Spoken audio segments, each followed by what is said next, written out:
hermoso culto de pasión, de la crucifixión de nuestro Señor con una hermosa asistencia y pudimos disfrutar también de la palabra. Y queremos ahora acercarnos a la palabra del Señor en este domingo de resurrección y para ello os invito a abrir la Biblia por el Evangelio de Juan capítulo 20.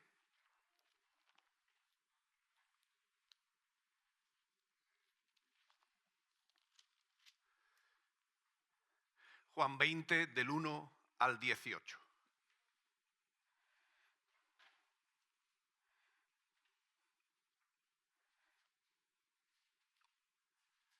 Y dice la palabra del Señor: el primer día de la semana, muy temprano, antes de amanecer, María Magdalena se dirigió al sepulcro y vio quitada la puerta que tapaba la entrada.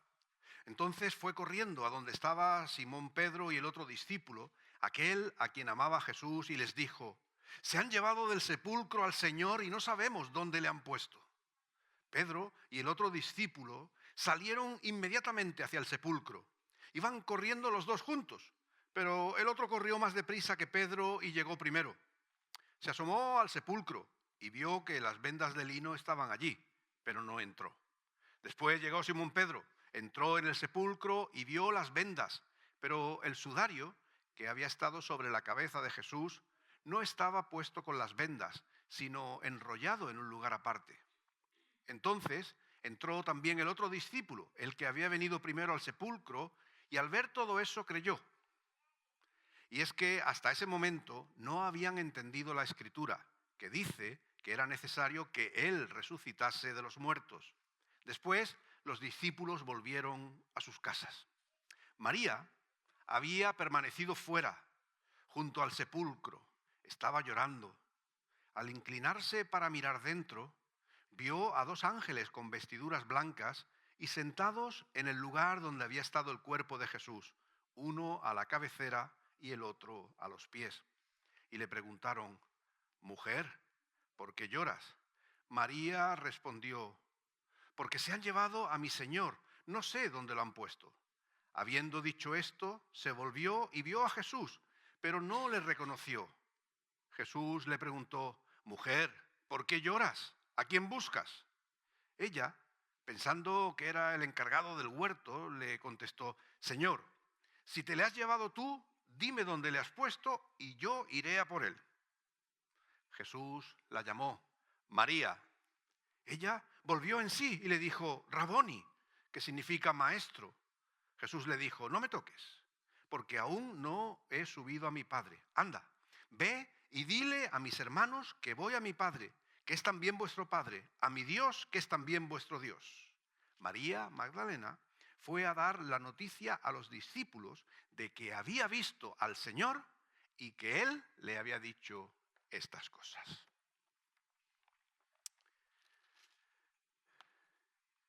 Vivir con vitalidad es el lema de nuestro grupo de seniors, hermoso ministerio de nuestra iglesia. Y ponemos ese énfasis porque sabemos que la vida no termina cuando llegamos a cierta edad y mucho menos la vida no termina cuando nos jubilamos. Pero es interesante que hay estudios desde la psicología, desde la sociología, en los que se descubre, se presenta que la jubilación es una especie de muerte simbólica, es una especie de duelo silencioso, porque marca el fin de una etapa vital muy significativa, que es la vida laboral productiva. Incluso pues ya tiene un término cuando esto se llega a convertir en algo casi enfermizo, ¿verdad? Y se llama la jubilopatía, que está vinculado a esta realidad. Y los síntomas que muchas personas demuestran o los sentimientos que padecen es una pérdida de identidad, una pérdida de su papel social, ¿no? La gente se acerca al jubilado y dice: ¿y ahora qué haces? Muchos hacen la broma: ¿qué? Estás mirando muchas obras, ¿verdad? Para la imagen que tenemos del jubilado apoyado en la valla mirando cómo trabajan otros. Pero es más serio de lo que parece para muchos. Hay una pérdida de rutinas. hay una pérdida de vínculos, ya no están los compañeros de trabajo. Yo recuerdo, para que veáis, que eso pasa incluso hasta en la pastoral, recuerdo a un pastor conocido que decía en una ocasión: ya nadie me llama. Y sin duda, parecía que la vida pues había llegado a esa situación casi de término, ¿no? Hay, para muchas personas es una crisis de sentido, hay falta de motivación, el tiempo está vacío de contenido y algunos pueden llegar a sentirse inútiles, ¿verdad? Porque no saben qué hacer, no saben cómo aportar, no saben a qué dirigirse. Pero esto es triste. Estamos describiendo algo que se dirige al aspecto negativo, porque la jubilación, la palabra misma, proviene del latín que es jubilare, que significa saltar o danzar de alegría. Es una palabra de celebración. Tiene su origen en el latín, como podéis imaginar, y es que los soldados romanos, cuando tenían o llegaban a los 45 años, se jubilaban y recibían una pequeña porción de tierra y un pequeño capital para así poder cambiar su vida y enfocarla, ¿verdad? Y eso se recibía como una gran alegría y se vivía como un premio, como un regalo después de tantos años de servicio público. Más cercano a nuestro contexto bíblico, en el Antiguo Testamento, el año de jubileo, que sabemos que aparece en la ley de Moisés, ¿verdad? Hace referencia a una celebración gozosa, alegre por todo lo conseguido en los años previos. Y es un tiempo santo, es un tiempo sagrado, es un tiempo especial, porque es un tiempo de descanso para la tierra, es la liberación de los esclavos, la remisión de deudas y la devolución de las propiedades a sus dueños originales. Era el reconocimiento de que todo le pertenece a Dios y que nadie debería, ¿verdad? Pues con el tiempo ni unos enriquecerse a costa de otros, ni unos vivir en la miseria de manera continuada. Y esta idea del jubileo en el Nuevo Testamento se interpreta como un tiempo de gracia, de libertad en Cristo. Hay gozo en esta realidad. Y sin embargo, en el texto que hemos leído, y si mirásemos el contexto de las otras narraciones bíblicas que nos describen cómo se encuentran los discípulos en ese momento, parece que estaban jubilados. Parecía que para ellos había terminado su vida laboral y desgraciadamente ellos expresaban o manifestaban síntomas nada positivos de esa situación. Parecía que no sabían qué hacer con sus vidas. En los textos que encontramos vemos que en ocasiones parece que no hay propósito en ellos, no hay gozo, no hay alegría. Pareciera, siendo quizás un poco exagerado, como una especie de muerte en vida para muchos de ellos. Sin embargo, la resurrección es el jubileo eterno de los creyentes. Es la celebración de una vida que nada puede oscurecer. Es la celebración, la realidad de una vida que nada puede apagar ni quitarnos a aquellos que confiamos en Cristo. En el texto que estamos meditando en Juan 20 aparece una mujer muy especial, María Magdalena. Fue de las primeras seguidoras, de las primeras discípulas de Jesús, que le acompañaba en su ministerio desde Galilea, es decir, desde el principio. Si recordáis, predicábamos de eso hace no muchas semanas. Esa María Magdalena estaba también, no solo al principio del ministerio de Jesús, no solo acompañándole a lo largo de esos 3 años, sino que también el texto bíblico nos dice que fue una de esas que estuvo junto con María, la madre de Jesús, y otras mujeres, y también Juan, a los pies de la cruz. Fue de los pocos discípulos que no huyeron y se mantuvo fiel a Jesús, y fue también de esos pocos discípulos que estuvo presente cuando Jesús fue sepultado.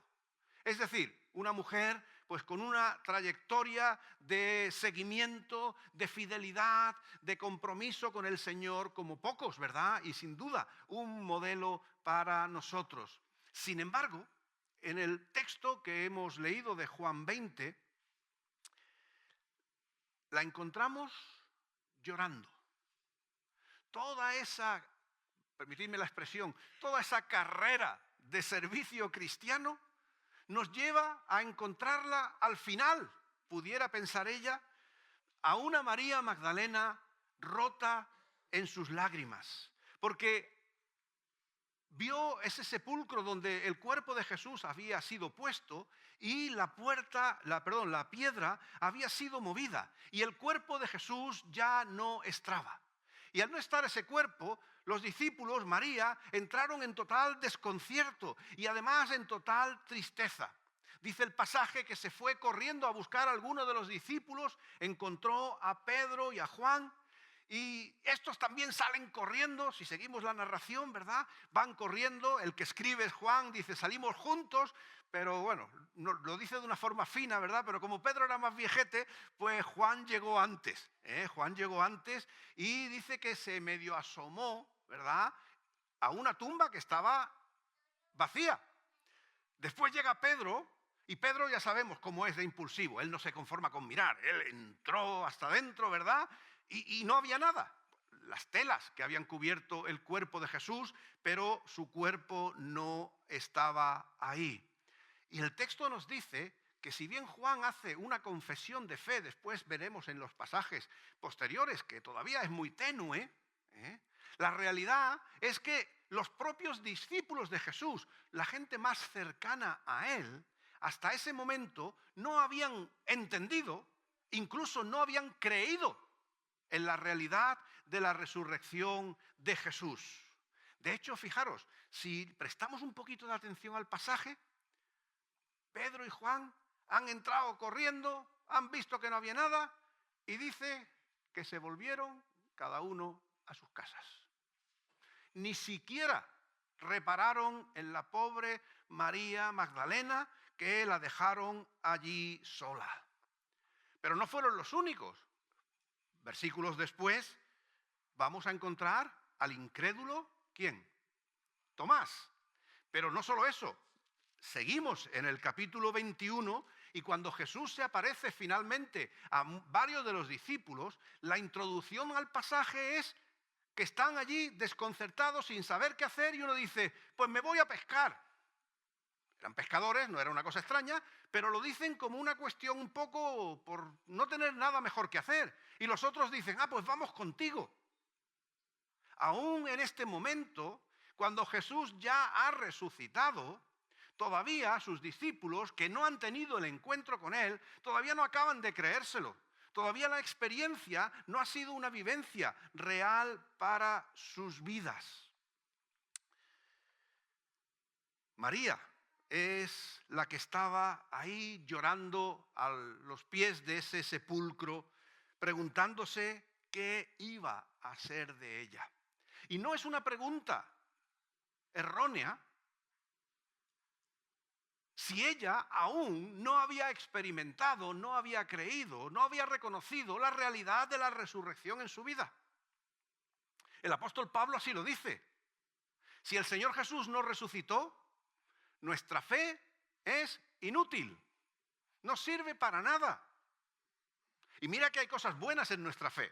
Recuerdo hace muchos, muchos años, cuando todavía estaba en el instituto, y escribíamos con lápiz y bolígrafo, no eran pergamino ni cosas de esas, uno de los profesores me preguntaba, bueno, sabía que yo era creyente y tal, y me preguntaba, bueno, ¿y si al final no es verdad? No hay un Dios, no hay una resurrección. ¿Entonces qué? Y yo, sinceramente, le decía, de todas formas ha merecido la pena la vida, los valores por los que uno se conduce. Y eso está bien, y creo que es cierto, por supuesto, pero no sirve de nada si el Cristo no ha resucitado. No pasaríamos de ser buenas personas, de ser buenos ciudadanos, y hay que ser buenas personas, y hay que ser buenos ciudadanos, pero la resurrección es la que da sentido a toda nuestra fe. Es como quedarnos a los pies de la tierra prometida y no entrar en ella. Así de frustrante es la vida de alguien que no cree en la resurrección de Jesús. Porque no somos cristianos únicamente por lo que decimos creer, por lo que hacemos, por lo que vivimos, sino que es el encuentro personal con el Cristo vivo el que da sentido a nuestras vidas. Hermanos, esto lo tenemos que tener muy claro. es un encuentro personal con el Cristo que vive. No es una cuestión de doctrinas que vienen después. No es una cuestión de venir a la iglesia, que hay que venir. No es una cuestión de vivir con unos valores, que hay que practicarlos. No, todo eso está bien, pero la realidad de lo que somos es porque creemos en el Cristo vivo, que resucitó de los muertos. Sin eso, todo lo demás se viene abajo. María Magdalena, en este punto de la historia que estamos leyendo, tenía un currículum, permitid la expresión, de servicio cristiano modélico, impecable. Era la estrella. Sin embargo, todavía, como le dice Jesús al joven rico, una cosa te falta. A María le faltaba todavía añadir ese elemento fundamental para que su vida fuera completa, para que su creencia tuviera sentido y consistencia y se prolongara en el tiempo y en el futuro. Y era encontrarse con el Cristo vivo. Dice el texto que esta fue una de las primeras personas, depende del evangelio que leamos, ¿verdad? Pero es sin duda una de las primeras personas que se encuentra con el Cristo vivo. En Semana Santa hablamos de las 7 palabras de Jesús en la cruz. En este día podríamos hablar de las primeras palabras del Jesús resucitado. Y María es una de las primeras en escuchar a aquel que ha resucitado.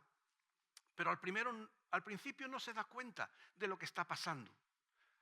Le pregunta a Jesús, mujer, ¿por qué lloras? Esas fueron las primeras palabras del resucitado con María. Porque ese día en el que el Señor resucitó, todavía había lágrimas en sus discípulos. María lloraba. Quizás podríamos pensar, aunque no queremos extendernos mucho en esto, ¿verdad? A veces nuestras lágrimas no son sino una expresión de lástima por nosotros mismos, lamentarnos de nuestra soledad, nuestra desesperación, la pérdida. ¿Qué va a ser de mí? Y a veces cuando entramos en esa actitud, a veces victimista, lastimera de nosotros mismos, las lágrimas no nos dejan ver la gloria de Dios que está delante de nosotros. María estaba cegada con sus lágrimas llorando, Jesús le hablaba y ella todavía no se daba cuenta de quién tenía delante de sí. La resurrección de Jesús nos invita al encuentro personal.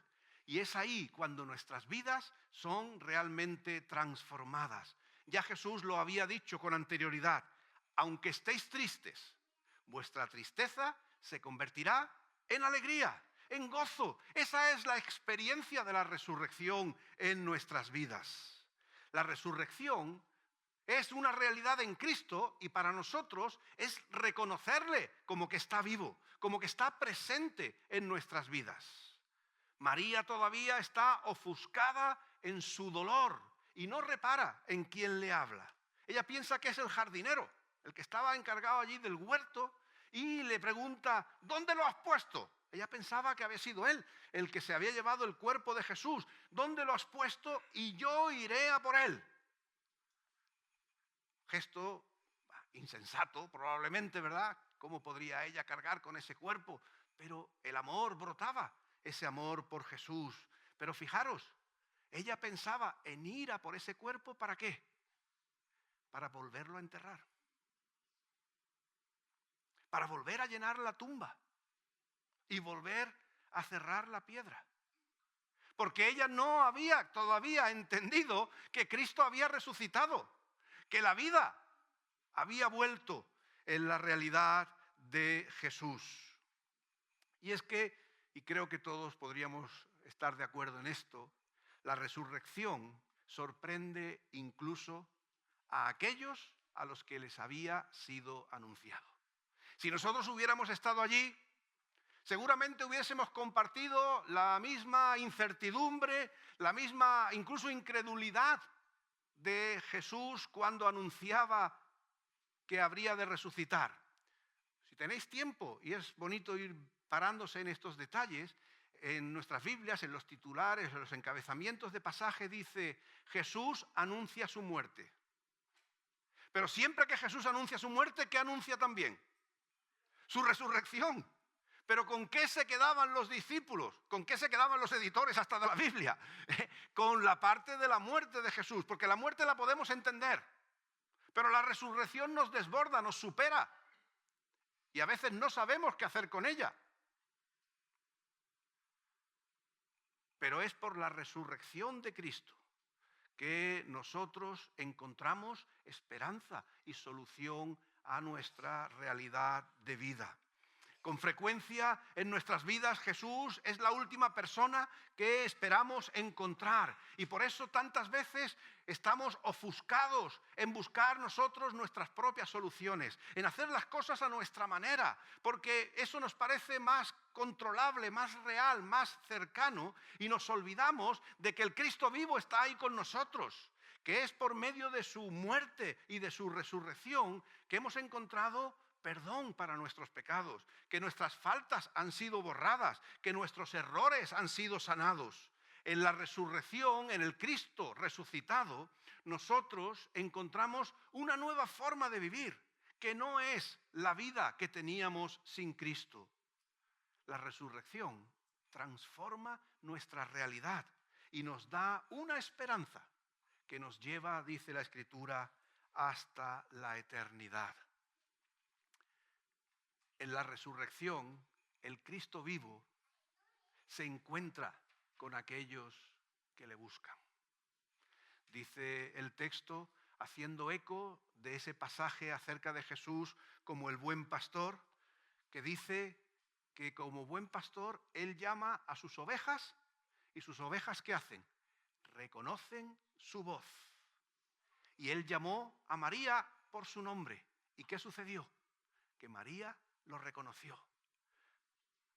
Le había pedido el cuerpo, había llorado delante de él, estaba ofuscada, pero cuando el resucitado mencionó su nombre, María sabía que Cristo estaba ahí, que él era su maestro y que había vuelto a la vida.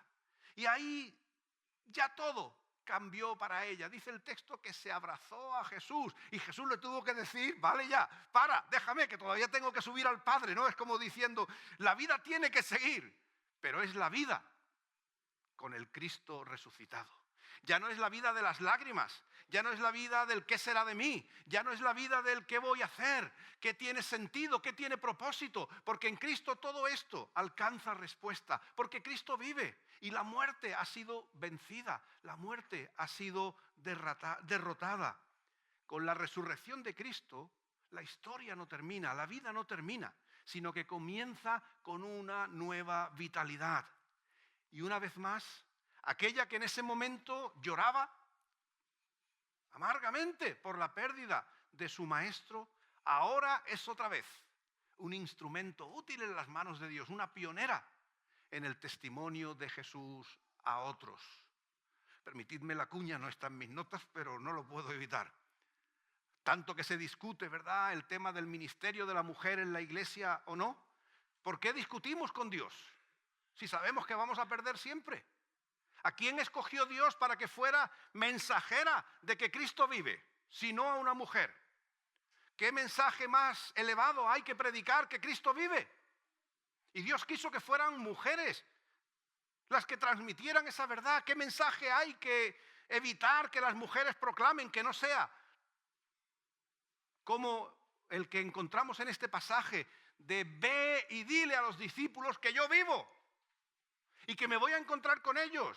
El Señor le dio propósito a María y Dios eligió a esta mujer como a las otras para que fueran las portadoras del mensaje más importante del cristianismo, que Cristo vive.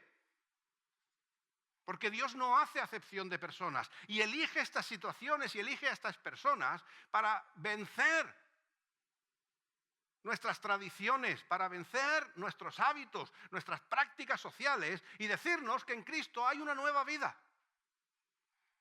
Ella fue enviada a anunciar que Jesús había resucitado y el gozo, el propósito, llenaba de nuevo su vida.